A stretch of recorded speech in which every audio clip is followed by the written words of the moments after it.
see, I got you horizontal now. Shaky all the crap. I got a tire out of balance or bad rotor or something on the front. I really didn't notice that much until I started filming. And then there you go. You're shaking all pieces. So it doesn't feel that bad. I guess I was used to it until I got this this old iPhone up here. But anyway, I'm on Interstate 29, headed northbound. I'm between Omaha and Sioux City. Headed to Watertown, South Dakota to pick up a cabin chassis and bring back to St. Joe. Sorry, I can't sit here and hold you. That's why I got this holder for. So, oh, I was going to bring a bus. There's a little town up here, about 75 miles from Watertown. I was going to bring a bus out of Tulsa up here. And even though, you know, I hate buses, I thought, great, you know, I'll make a couple $100 bringing a bus up here anyway. Well, I get there this morning, first thing, find the bus, and get her started, start doing my pre-trip, and I walk, do the outside, I start doing the inside, I walk down the aisle, and it's raining outside. There's a big old puddle of water on the seat and in the aisle. I'm like, what the crap? Well, one of the escape hatches in the roof was leaking. And I thought, you've got to be joking me. You cannot pick up a bus that isn't something wrong with it. Don't preach to me about American-made stuff, because these are union-made buses. And almost every stinking one of them I pick up something's wrong with. So, okay, I go in and I tell the guy there, hey, I said, this bus has got a bad leak in the first hatch. He's looking at me. I said, want to do something? I said, what do we do now? He said, I guess you call your dispatcher. See what they want to do. I'm thinking, seriously, you're in charge of the buses being moved out and you don't want to do a darn thing about water coming in a hatch. Okay, call the dispatcher. Because here's the thing I didn't know when I booked this bus. I had to make a stop before I got to a final destination. So the international dealer could check this out. Because apparently apparently Uncle Sam bought this bus for some organization or something. Most of these federal buses are checked out by a dealer. I don't know why, since the dealer's parent company is making them, but that's just what they want. So I have made an extra stop. Plus, BOL said it had to be delivered on full fuel, full depth. I didn't see that on load. Usually that's on load board, and I just ignore those. I ain't taking those. But this one's coming within 75 miles. I thought, you know, so I called dispatcher. Hey, this bus is first hatch on this bus is leaking. I said, it's leaking pretty good. I said, there's a big old puddle of water in the seat and in the aisle. I said, this bus has to be inspected before I take it to the final destination. Well, he goes, well, maybe it won't be raining when you get it inspected. And I thought, what the hell? Really? Nobody's worried about the end user. Everybody's worried about their cut of the money, I guess. I said, well, I'll tell you what. I said, the only reason I'm taking this bus, I said, because I've got a unit in Watertown that I have to pick up tomorrow. I said, I don't want to be stuck at a dealer when they find it leaking, waiting for it to be repaired. Well, there's another one there. Go see about it. So I put this bus back. Take paperwork back inside. Said, nope, do this, no go for us. I said, give me this VIN number. Where's this at? He tells me. I go look at it. I get in, I turn the key, nothing. No lights, no nothing. Huh. Turn it off, turn it back on, nothing. Absolutely dead. Oh, wow, this is a new bus with new batteries. How does this happen? Well, there's probably a disconnect switch. I get out. I open the battery compartment. I take the door off. I'm looking for a disconnect. I find no disconnect. Wow. Okay. You know, somebody's trying to tell me something. That's it. 3 strikes, you're out. I take paperwork in, I said, this is completely dead. Well, we could probably jump it. Nope. I said, sorry. I said, not for me. I said, once they start giving you a problem, I said, they never stop till you get them where you're going. I said, y'all can handle this. So anyway, I just got in the car and started north. Deadheading almost 700 miles to Watertown. I think it is. I'm not sure actually how far. So anyway, that's where I'm at now. Thought I'd bring y'all along, see how this new mount's going to do, and see if you like this better than the vertical. You do. I know you do. I know you do. I hear y'all out here driving about that vertical film. So anyway, woo! I just bringing you along here. I'm going to pick up this unit. This is a so-called hot unit. I guess it's been sitting a while. I haven't really seen it on the load board or list, but it got hot next to it, so it makes it worth my while to come up here. Deadheading right now. I've done filled up once in Oklahoma, about 30 miles, Tulsa. I filled up $36, something like that. Here I am. I'll probably make Sioux City before I fill up again, and then I won't have too far to go to Watertown.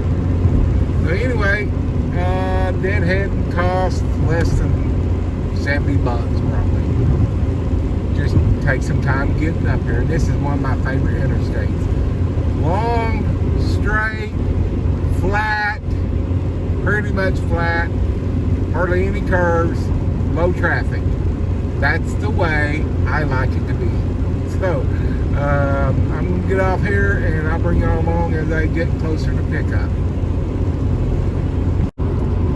Sioux City, Iowa, in the evening, about 8 o'clock.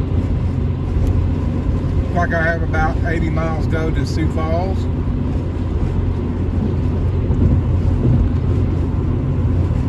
I don't know, I'll probably find me a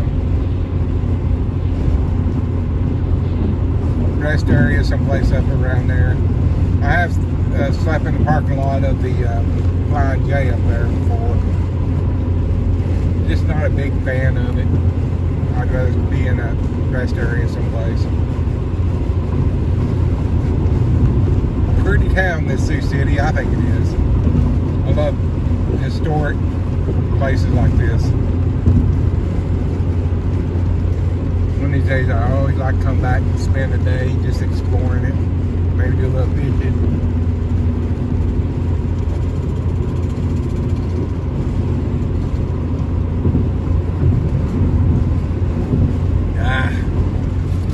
Yeah, lots of, I'm a big Lewis and Clark fan. Love the history. I just cannot imagine them doing what they did. It still just blows my mind. I think about it.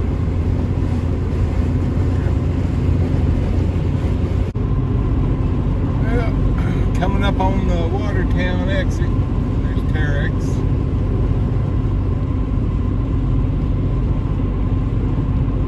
Not where I'm going today, though. Make a lot of stuff, I guess, bodies like Alltech does. Okay, I think this is my exit. I think this is the only Watertown exit. I gotta get off here and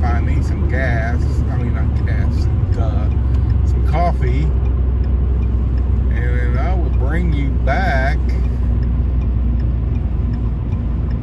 There's a truck stop over there. I will bring you back when I get close to my pickup location. But this here is the good old Watertown, South Dakota exit. Now this guy blew by me miles ago, and we're at the exit together. Imagine that. Okay, I got me some coffee.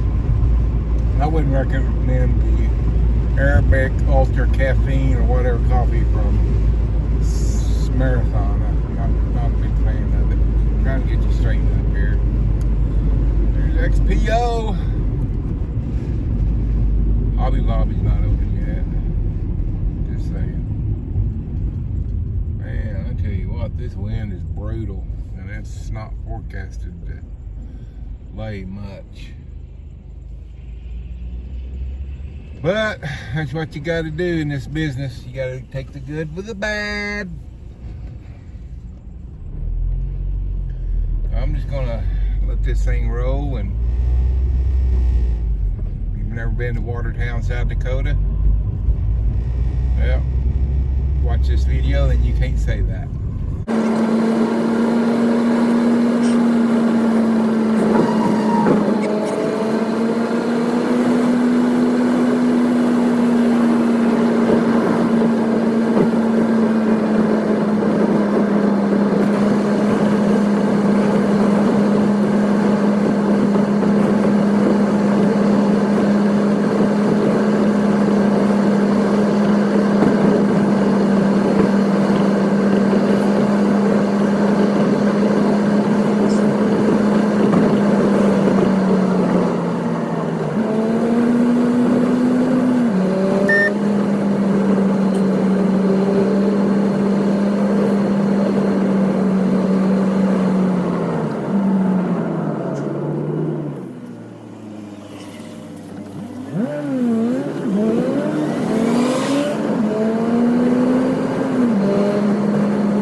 Well, something can go wrong. It always does. I don't know if you've seen that, but the plug on that new adapter I made, the 4 plug, I don't know, it just wouldn't go into the other plug.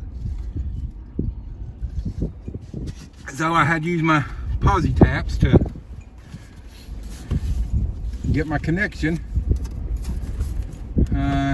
It's always something. This is a pretty quick hookup for me. Usually it takes me about an hour. I don't know how long it took me now.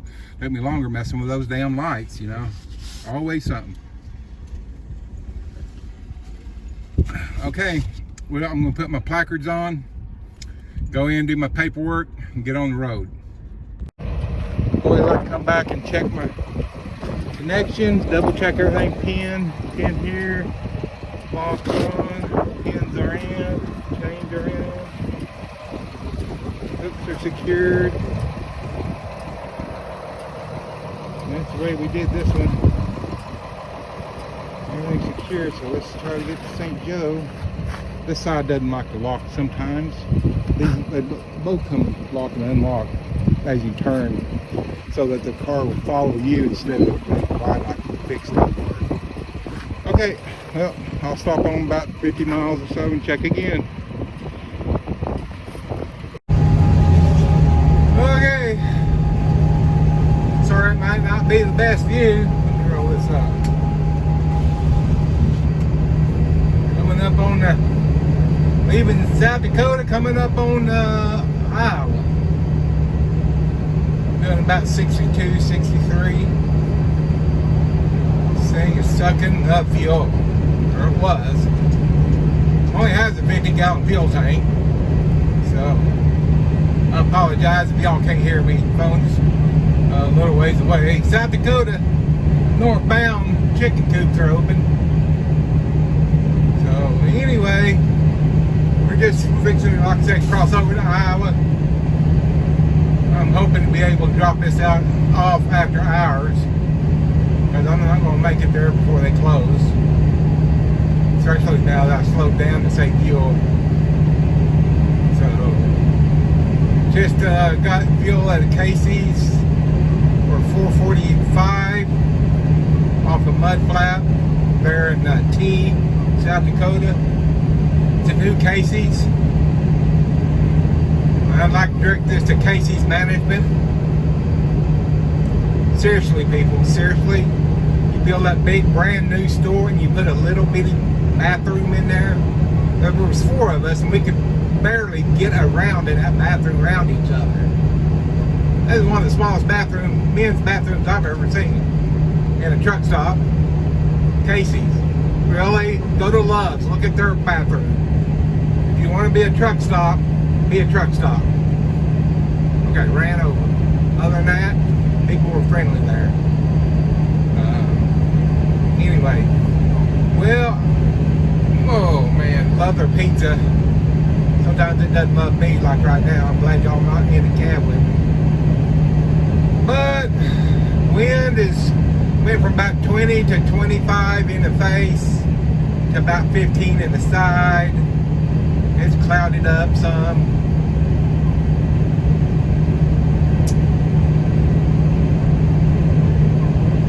I don't say this thing's rough riding without no weight on the frame. The one I brought up here a couple months ago wasn't bad, but it was a little longer wheelbase also. These M2 106s, they're not known to get great fuel economy. So anyway, we'll get off here.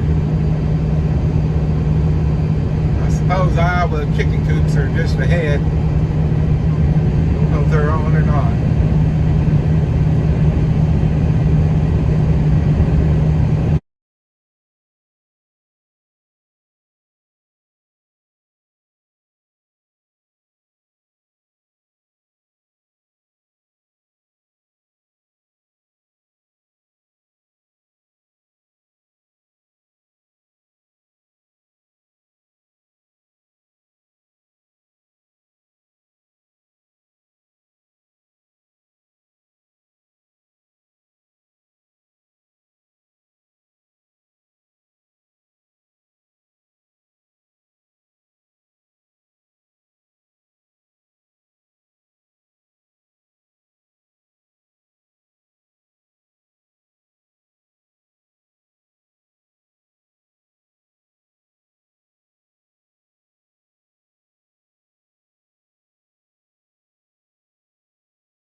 Well, good morning. Oh man, what a difference a couple hours makes. Man, had some good sleep last night. Looks like the skies cleared overnight. Wind looks like it's out of the northwest, which isn't the best, but it's better than a headwind. And the sun's coming up. And I have about, map says 62 miles, so kicking this thing off, getting checked in. getting the old Blackie automobile and headed back north to Fargo, North Dakota. That's the plan for today. And whether that plan should come together, but anyway, so I hope y'all have a great day. I'm trying to bring you along for a little bit of this. As usual, that's the first time I'm trying to film a whole trip. So, but anyway, done been inside, did my morning chores. And the only thing I need is coffee, and I don't have any, well, I'm lying. I have some with me, I just don't want to get out and make it. I'll probably stop at Love's down the road after I kick this off, get some. So, anyway, oh man, I think that's it. Brings y'all up to speed. I slept really good last night. Although I didn't use the heater, that sleeping bag of mine is very toasty warm. So, anyway, all these other drivers are getting out of their shit. Oh, sorry, getting out of their trucks. Somebody's got a pee bottle. At least he's going to chuck it in the trash. At least I hope he does. So, yeah, good boy. So, anyway,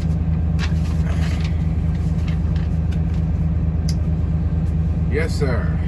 One more signature, get paid for this, and I will be on my way. And then I'll cut the damn paperwork here. So,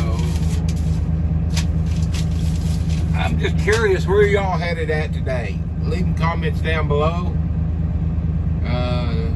Whenever you see this video, if you're out on the road, just leave comments where you're going, or where you're at and where you're headed to. So, that old sun just keeps wanting to peek over them hills there.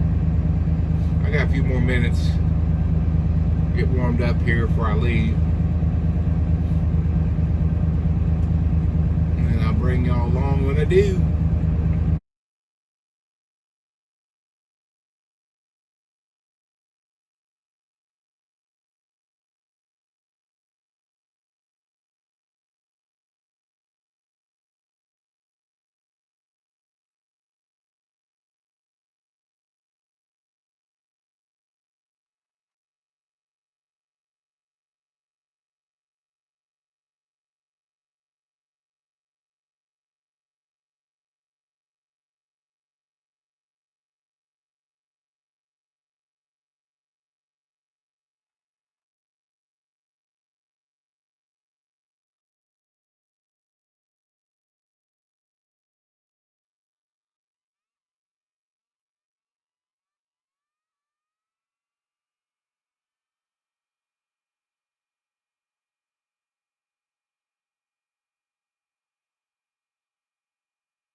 Okay, here I'm at Love's at the St. Joe. Delivered that truck. I had to stop and get 5 more gallons of fuel before I got there because I was 10 miles away and that thing was on. I think I've done told you it was bone dry. I could hear the fuel hitting the tank when I pumped it. So stopped here, got my coffee, got me something from Arby's. Usually don't eat at fast food too much, but hey, I like their sourdough sandwich, so this is probably the only meal I buy today. So let's go over the numbers off the top of my head, because I know y'all like to know the numbers. That load paid, I had actual 434 miles. That load paid $750. Let me see if I can do the, hold on. I know some of y'all got a calculator out and you done beat me to it.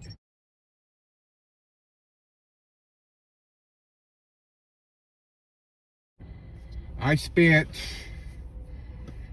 143 and 20. I need my calculator again. 62 plus. I ain't got my glasses on, so bear with me. 25 plus 143. $230 on fuel.